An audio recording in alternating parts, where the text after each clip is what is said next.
नमस्कार दर्शकों, आज हम इस वीडियो में सृष्टि रचना का एक ऐसा सच बताने जा रहे हैं जो आपने पहले कभी नहीं सुना होगा। तो चलिए वीडियो शुरू करते हैं। जब कबीर परमात्मा जी के अतिरिक्त तो कुछ भी नहीं था, तब अविनाशी परम पुरुष परमेश्वर कबीर साहिब जी असंख्य पंखुड़ियों वाले एक विशाल कमल के फूल पर विधेय तेजों में शरीर में अकेले विराजमान रहते थे। सबसे पहले कबीर परमेश्वर जी ने अपनी एक वचन शक्ति से 4 अमर लोकों की रचना की, जिनके नाम कुछ इस प्रकार हैं: अनामी लोक, अगम लोक, अलख लोक, सतलोक। उसके बाद ऊपर के इन चारों अमर लोकों में परमेश्वर कबीर साहिब जी ने कमल पुष्प सिंहासन की रचना की और नराकार पुरुष यानी पुरुष रूप में यानी एक सम्राट के समान मुकुट पहनकर महाराजा की तरह इन 4 रूपों में विराजमान हुए, जैसे कि अनामी पुरुष जी, अगम पुरुष जी, अलख पुरुष जी और सत्य पुरुष जी। यानी अनामी लोक में अनामी पुरुष के नाम से, अगम लोक में अगम पुरुष के नाम से और अलख लोक में अलख पुरुष के नाम से, सत्यलोक में सत्य पुरुष के नाम से। उसके बाद कबीर परमेश्वर जी ने एक वचन यानी एक शब्द शक्ति से सतलोक में 16 द्वीप और मानसरोवर की रचना की। फिर कबीर परमेश्वर साहिब जी ने 16 वचनों से यानी 16 शब्दों से 16 पुत्रों की उत्पत्ति की, जिनके नाम हैं कुर्म, ज्ञानी, विवेक, तेज, सहज, संतोष, सुरति, आनंद, क्षमा, निष्काम, जलरंगी, अचिंत, प्रेम, दयाल, धैर्य, योग, संतायन अर्थात योग जीत। उसके बाद पूर्ण परमात्मा कबीर साहिब जी ने अपने 16 पुत्रों में से अपने पुत्र अचिंत को लोकों की अन्य रचना करने का आदेश दिया और साथ ही उनको शक्ति भी सौंपी। फिर अचिंत जी ने अपनी सहायता के लिए अपने वचन शब्द शक्ति से एक पुरुष यानी अक्षर पुरुष, जिसको परब्रह्म भी कहते हैं, उनकी उत्पत्ति की। उसके बाद अक्षर पुरुष मानसरोवर में स्नान करने के लिए गए हुए थे। वहाँ पर उनको आनंद आया। फिर वह इस समुद्र के अंदर ही सो गए, कई युग तक जल में ही सो गए। सतलोक में श्वासों का शरीर नहीं है। अचिंत जी की प्रार्थना पर अक्षर पुरुष को जगाने के लिए परमेश्वर कबीर साहिब जी ने मानसरोवर के अमृत जल से एक अंडा बनाया, उसमें एक आत्मा प्रवेश की और अंडे को मानसरोवर के जल में छोड़ दिया। फिर जल में अंडे की गड़गड़ाहट से अक्षर पुरुष की निद्रा भंग हुई। उसके कोप क्रोध से अंडा फूट गया और उससे ज्योति निरंजन की उत्पत्ति हुई, जो आगे चलकर काल कहलाया। यहाँ पर आप लोग देख सकते हैं कबीर परमेश्वर साहिब जी की एक खूबसूरत सी तस्वीर लगाई गई है, जिसको आप लोग अभी देख सकते हैं कितने सुंदर लग रहे हैं कबीर साहिब जी, जो यहाँ पर विराजमान है अपने सिंहासन पर। फिर परमपिता परमेश्वर कबीर साहिब जी ने सारी सृष्टि की रचना स्वयं की।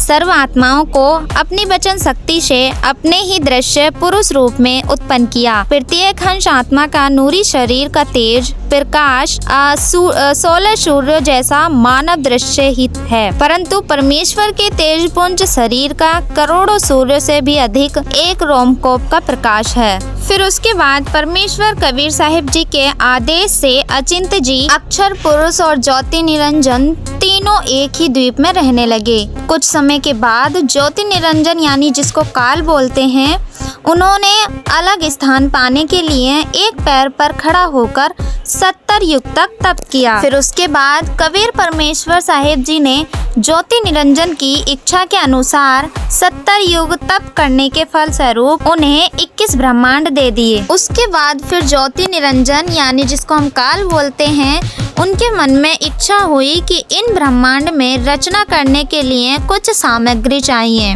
इसलिए उन्होंने दूसरी बार फिर से 70 युग तक तप किया, एक पैर पर ही खड़ा होकर। फिर ज्योति निरंजन को तप करते देखकर उस पर सभी आत्माएं मोहित होने लगी। फिर कबीर परमेश्वर साहिब जी ने ज्योति निरंजन को कहा कि उन्होंने अपने पहले पुत्र कुर्म को सर्व रचना सामग्री दे रखी है। कुर्म से प्रार्थना करके शिष्टाचार और विनम्र भाव से रचना सामग्री मांग लो।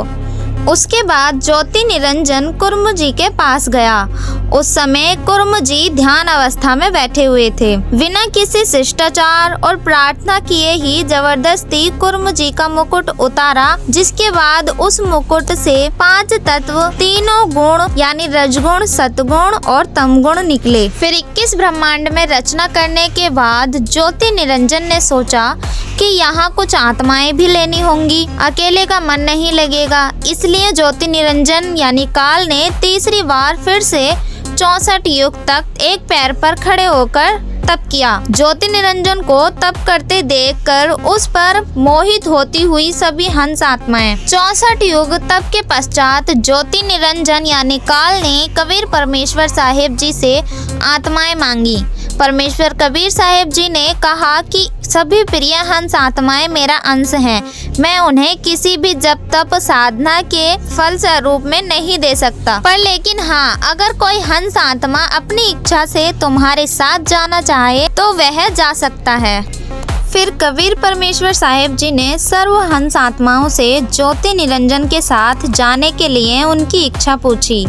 तब काफी देर बाद सर्वप्रथम एक आत्मा ने हाथ उठाकर ज्योति निरंजन के साथ जाने की स्वीकृति दी और फिर देखते ही देखते वहां उपस्थित असंख्य आत्माओं ने भी हाथ उठाकर स्वीकृति दे दी कि हम भी ज्योति निरंजन के साथ जाना चाहते हैं। वे सभी आत्माएं पहले से ही ज्योति निरंजन को तप करता देखकर उस पर आसक्त हो चुकी थी। फिर परमपिता परमेश्वर कबीर साहिब जी ने सबसे पहले हाथ उठाने वाली हंस आत्मा को एक स्त्री का रूप दे दिया। आगे जाकर वह आत्मा देवी दुर्गा जी कहलाई।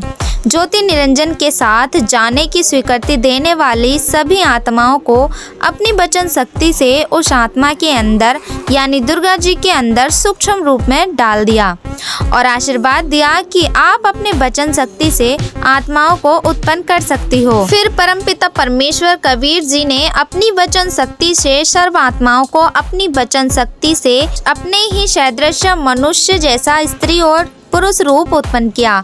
प्रत्येक हंस आत्मा के शरीर का तेजों में प्रकाश 16 सूर्य जैसा मानव दृश्य सदृश्य ही है, परंतु परमेश्वर के तेजपुंज शरीर का करोड़ों सूर्यों से भी अधिक एक रोमकूप का प्रकाश है। फिर देवी दुर्गा जी का सुंदर युवा शरीर देखकर ज्योति निरंजन काल ने प्रकृति देवी उनके साथ अभद्र गति करने की कोशिश करी। फिर अपनी रक्षा के लिए देवी दुर्गा जी ने सूक्ष्म रूप बनाकर ज्योति निरंजन के पेट में चली गईं और परमात्मा से रक्षा के लिए प्रार्थना करने लगी, जिसके बाद योगजीत रूप में यानी कबीर परमात्मा जी अपने ही बेटे के रूप में कबीर साहिब जी ने ज्योति निरंजन के पेट से देवी दुर्गा जी को बाहर निकाला।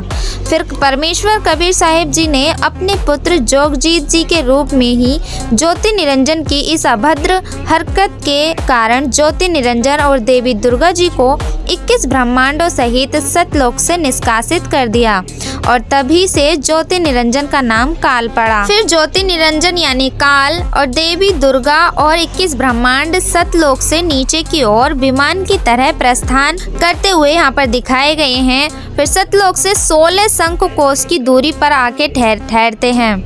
फिर सतलोक से निष्कासित होने के बाद ज्योति निरंजन यानी काल का रूप बदल गया।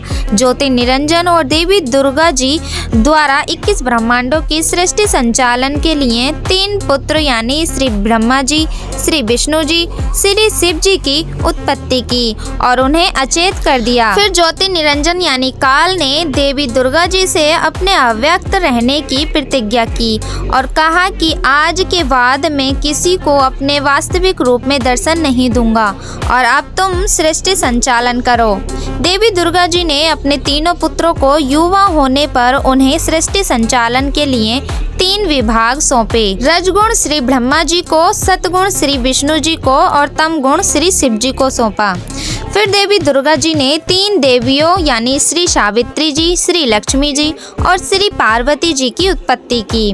उसके बाद देवी दुर्गा जी ने श्री ब्रह्मा जी को, श्री सावित्री जी, श्री विष्णु जी को श्री लक्ष्मी जी तथा श्री शिव जी को श्री पार्वती जी पत्नी रूप में प्रदान की, अर्थात अपने तीनों पुत्रों का साधारण रीति से वचन द्वारा विवाह कर दिया और इस प्रकार काल के 21 ब्रह्मांडों की सृष्टि का प्रारंभ हुआ। और आप लोग यहाँ पर देख सकते हैं, यहाँ पर कितनी सुंदर मंदिर और मस्जिद की जो है यादगार दिखाई गई है, जो कि सन 1518 में कबीर परमेश्वर जी के सहशरीर सतलोक जाने की याद में काशी नरेश वीरदेव सिंह बघेल व मगहर के नवाब बिजली खान पठान द्वारा निर्माण की गई पवित्र यादगार।